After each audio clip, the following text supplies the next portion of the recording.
Olá, aqui quem fala é o Nick, e no vídeo de hoje estaremos lendo o artigo A Dessacralização das Artes Marciais, escrito por Ronald Condé em seu livro Jiu-Jitsu, Tradição e Ascetismo. Fiquem com o vídeo. Ordianamente, os círculos ocidentais nos quais se inserem os esportes e as artes marciais tendem a se apresentar como ambientes profanos voltados preponderantemente para a promoção das marcas e para o culto à celebridade de figuras bestializadas e infantis. A busca pela excelência encontra-se dissociada da verdadeira essência marcial e esportiva, sendo ditada por imperativos muito mais de ordem econômica.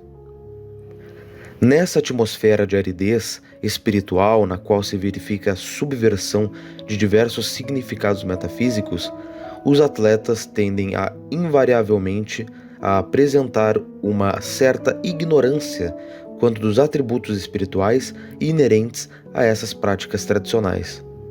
Por esta razão, neste capítulo se procederá uma breve exposição do processo de dessacralização dos esportes e das artes marciais, de origem japonesa, que culminou no presente estágio de alienação dos praticantes de diferentes modalidades, incluindo os do jiu-jitsu. O processo de dessacralização dos esportes ocidentais é, sem dúvida, um dos mais antigos de todos, pois remonta a priscas eras. Originalmente, esses confrontos consistiam em práticas realizadas numa atmosfera de intensa transfiguração espiritual, como ritos ascéticos por meios dos quais se atualizava o valor ontológico de certas potências cósmicas. À luz da doutrina das 4 idades, que condensa o processo regressivo reportado em inúmeras tradições, é possível se apontar para uma origem não humana dos antigos eventos esportivos. Como narrado pelos poetas, os Jogos Olímpicos haveriam sido fundados por Hércules, como um culto a Zeus na cidade de Olímpia, com o objetivo de celebrar sua vitória em um de seus 12 trabalhos, que consistiu na limpeza dos estábulos do rei Aúgias. Nos Jogos Píticos cultuava-se o arquétipo apolíneo. Inicialmente, os eventos consistiam numa competição de cantos em que se entonavam hinos. Mas, após a Segunda Guerra Sacra, que resultou no confronto entre Atenas e Espartas, a prova atléticas passaram a ser incorporadas no torneio. Delfos, onde tais torneios eram sediados, foi a única comunidade grega a fazer da religião sua principal ocupação. Por isso, os Jogos Píticos foram considerados tão gloriosos pelos gregos, porque estavam intimamente conectados ao santuário de Delfos, que era consagrado em uma potestade olímpica. Entretanto, a religião olímpica não era do tipo devocional marcada pela busca pelo miraculoso, dado que as divindades não eram compreendidas como entes sobrenaturais. Tais potestades traduziam-se em estados de espíritos ativáveis pelos ritos, sendo as provas esportivas uma das vias que frequentavam o acesso ao sacro domínio dessa espiritualidade heróica. Portanto, quando se diz que os atletas honravam os deuses por meio de tais ritos, significava que eles estavam cultuando certos estados de espírito, mentais e emocionais, associados ao esplendor da beleza, da força e da sagueza. Tais estados eram manifestados por intermédio da pujança do ser desvelado nas formas. Daí a arte grega e os esportes estarem tão interligados. Nesse viés, a decadência do significado espiritual dos esportes não ocorreu isoladamente, como um fato em si mesmo, de um dia para a noite. Foi um processo de primeira onda racionalista que a religião olímpica perdeu sua atualidade ontológica e, por consequência, as práticas esportivas. Entretanto, esta onda racionalista protagonizada pelos filósofos da antiguidade não pretendia abolir o significado metafísico das práticas espirituais em vigor, mas tão só concatená-las com uma ideia do sagrado ainda mais elevada. Quando se analisa a República de Platão, percebe-se que, apesar das críticas a Homero, que narrava os mitos olímpicos, as relações entre o micro e macrocosmo estão quase sempre presentes. A sujeição dos poetas aos filósofos deveria corresponder à subordinação do apetite concupiscível ao intelecto. Isso implicava uma espécie de reordenação da alma que se compõe de diversas potências projetadas microcosmicamente nos cidadãos e macrocosmicamente na República. O intelecto, por sua vez, enquanto a parte superior da alma para Platão, não era a razão pura e simples como passou a ser a partir de Descartes e dos racionalistas modernos.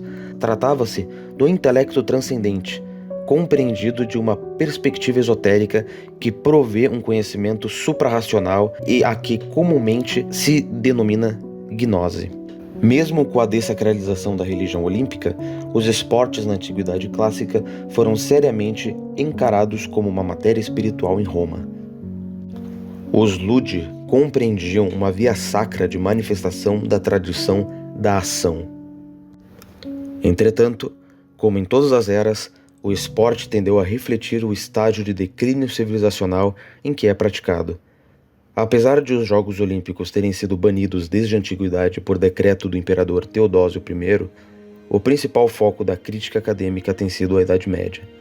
Nesse período, em que, pese esse evento ter permanecido suspenso, os esportes eram intensamente praticados. Pernoud pontua que, além da competição esportiva de lutas, corridas e saltos de altura, o estratégico xadrez era jogado tanto pelo exército dos cruzados quanto pelos dos sarracenos. Isso se contrasta com o que tem sido majoritariamente difundido por meio das correntes historiográficas de educação física, que tratam a Idade Média como um período hostil às práticas esportivas. A razão deste equívoco se deve à noção limitada de corporeidade que se desenvolveu nesse campo de estudos em função da mentalidade analítica e secular que adveio com a modernidade, em especial por meio do academicismo. A título de exemplificação, a noção de cultura corporal do movimento, frequentemente associada ao viés marxista de abordagem crítico-superadora e demais correntes assemelhantes, exprime o quão reducionista e simplista ainda são as tendências que emergiriam como contraponto às abordagens tecnicistas, pois, embora não encarem a ação motora como um fim em si mesma, estão fortemente impregnadas do materialismo dialético e da errônea ideia de progresso.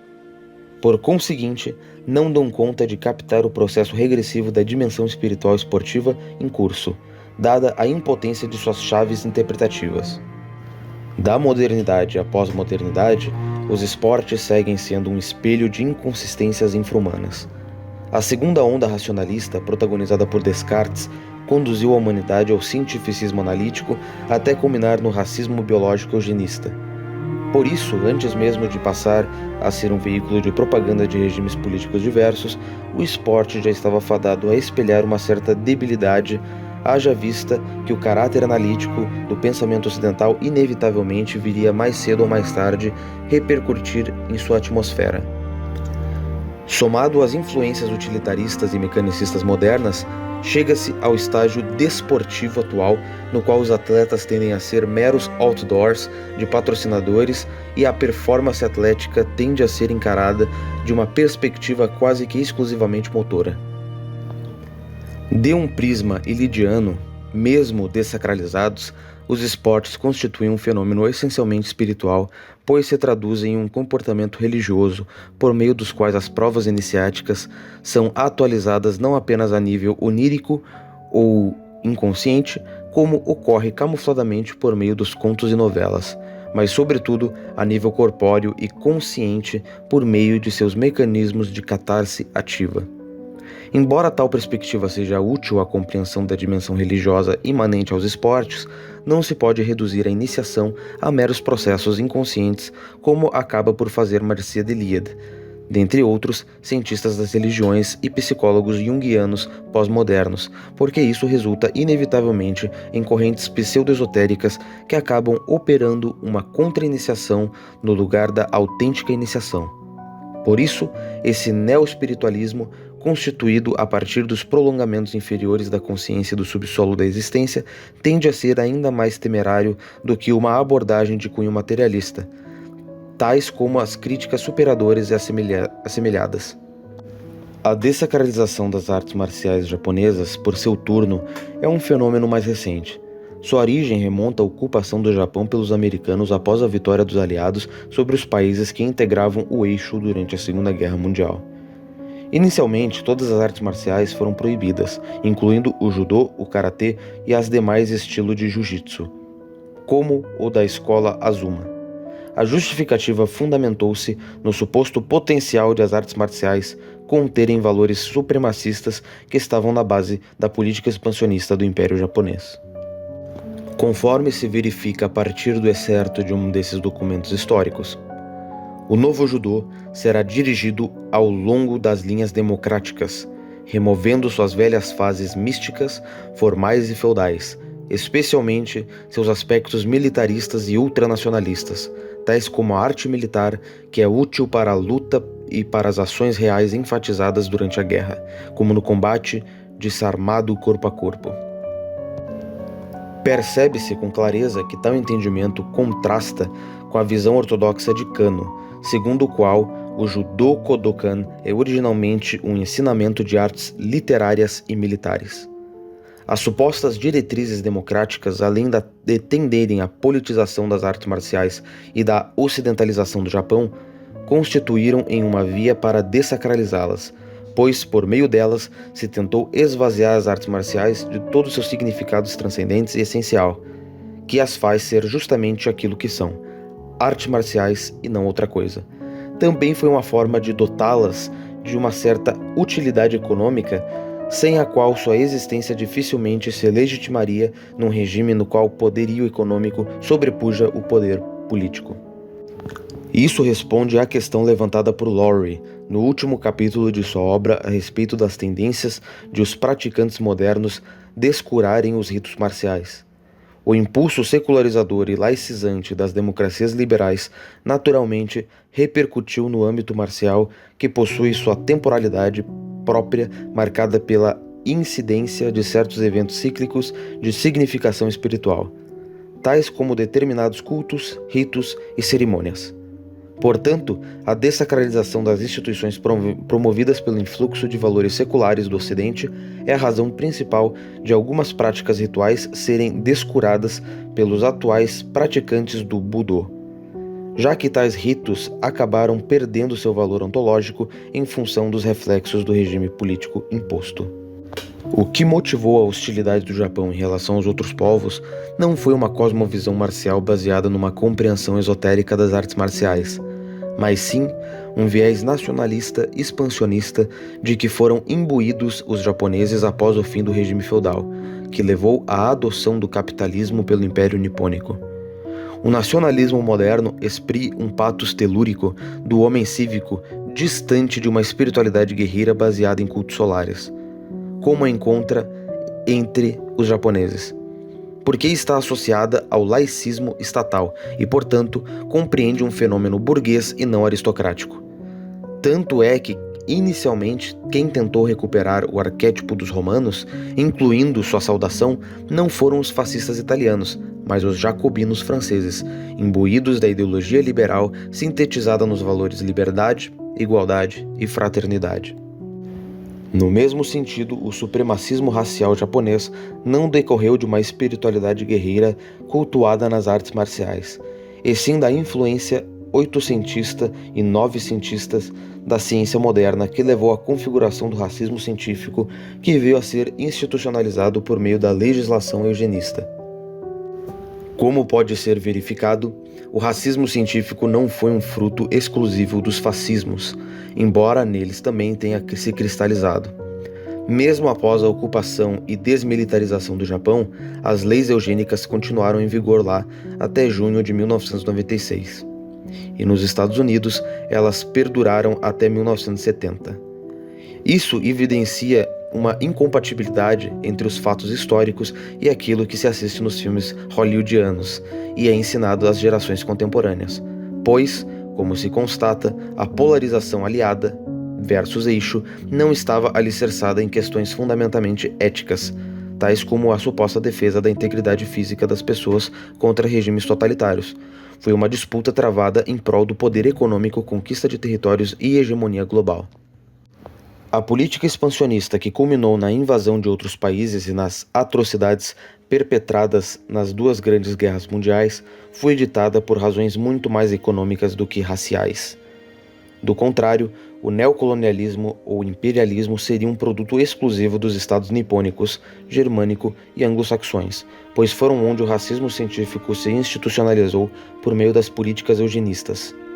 Como é facilmente constatável, todas as potências ocidentais se engajaram na conquista de territórios e expansão de seus mercados além do mar. Mesmo o Estado francês, bastião do igualitarismo, que nunca veio aderir formalmente às correntes eugenistas, foi deliberadamente imperialista ao sobrepujar outros povos e evidenciar que a igualdade que diziam professar não era tão ampla e restrita assim. De qualquer modo, assim como o Império Japonês, todos os estados fascistas são criticáveis no que concerne à centralização do poder, que repercute negativamente no funcionamento das instituições, bem como pela adesão aos preceitos eugenistas materializados em políticas contra populações específicas, apesar deste último aspecto lhes ser nenhum pouco exclusivos, visto que também se verificou em democracias liberais, tais como nos Estados Unidos. No entanto, as democracias liberais, ao invés de lidarem com suas contradições internas e buscarem o esclarecimento das gerações que se sucederam até o presente momento, fizeram do eixo um bode expiatório para muitos de seus erros, cometendo, por conseguinte, inúmeros outros, como, por exemplo, explorar economicamente as atrocidades das guerras e até mesmo difundir petranhas históricas. Isso resultou na construção da moderna falácia reductio ad Hitlerium, cujo o maior problema nem é tanto a rotulação inadequada e maliciosa de adversários políticos, mas a ignorância política e espiritual que tem de se agendrar, como por exemplo a associação de símbolos da tradição primordial a um regime político específico, ou pior, a uma das facetas, tal como fizeram com a suástica. Enquanto um símbolo de centralidade cósmica emanando da tradição primordial pode ser encontrado em diversos povos, dos gregos antigos aos hindus e nativos americanos. Foi também um dos emblemas de Cristo até o final da Idade Média e ainda é um símbolo do budismo. Por isso, é um enorme equívoco atribuir ao identitarismo ou ao misticismo que se revelou em alguns estados fascistas a causa da violência racial perpetrada pelos militares japoneses. A organização feudal nipônica, no seio da qual se desenvolveram as artes marciais, era racial e identitária. No entanto, apesar das hierarquias de castas, era uma sociedade fechada e não expansionista. Vide a política do Sakoku, por meio de qual o Japão tentava manter afastadas as influências culturais estrangeiras, de modo a também preservar suas tradições. Como pode ser checado, no Japão imperial, grupos shintoístas se voltaram contra a implementação de legislação eugenistas, porque acreditavam que isso subvertia seus mitos cosmogônicos, tais como os que explicam sua ascendência divina. O racismo biológico conduziu o povo nipônico a uma visão animalizada de si, o que, por consequência, culminou no enfraquecimento da própria noção de raça espiritual de que estavam imbuídos. A importância da compreensão desta temática se deve à confusão que se observa no plano historiográfico que impacta diretamente o âmbito das artes marciais. Esse efeito negativo percorre aos planos de dessacralização das instituições, a banalização do espiritual como consequente perda da essência marcial das práticas de combate. Dada a estigmatização das artes marciais no tocante aos seus aspectos simbólicos, militares e propriamente marciais que estavam na base da justificativa para sua proibição, muitos mestres japoneses, incluindo o mestre Kano, passaram a defender sua esportivização. O judô deveria passar a servir como um método de educação física e veículo de difusão de valores preconizados pelas grandes potências do pós-guerra. Nesse viés, a esportivização foi uma maneira não apenas de legalização do judô e demais artes marciais proibidas, mas também de dessacralização dessas artes, pois implicava a adesão e difusão de valores secularizados do Ocidente revestidos de fachadas supostamente humanistas, porque, como verificado, mesmo com a derrota do eixo, as legislações eugênicas subsistiram, inclusive nos países ocidentais que assumiram a liderança no pós-guerra. Nesse cenário de desinformação, muitos budokas passaram a se preocupar em diferenciar artes marciais e artes da guerra.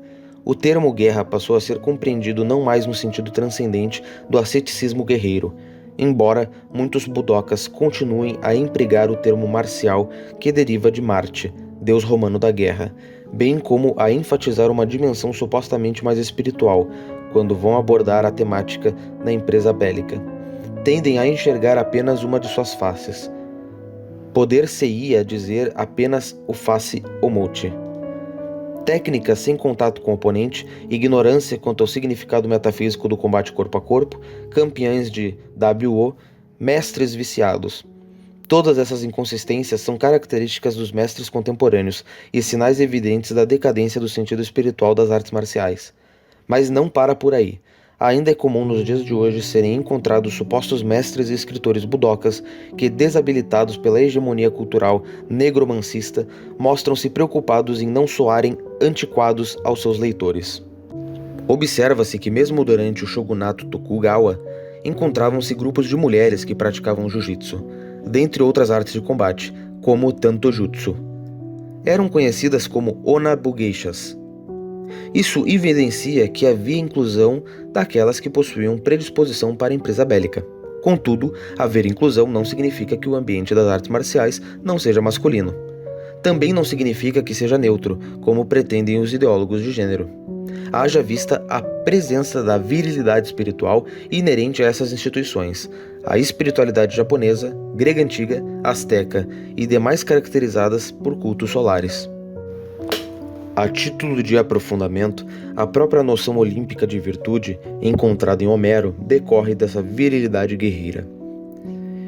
Se identificou que mesmo antes de Platão, no período arcaico, o termo arete era empregado para expressar a qualidade de bravura, sendo considerado Aristos o guerreiro detentor de arete.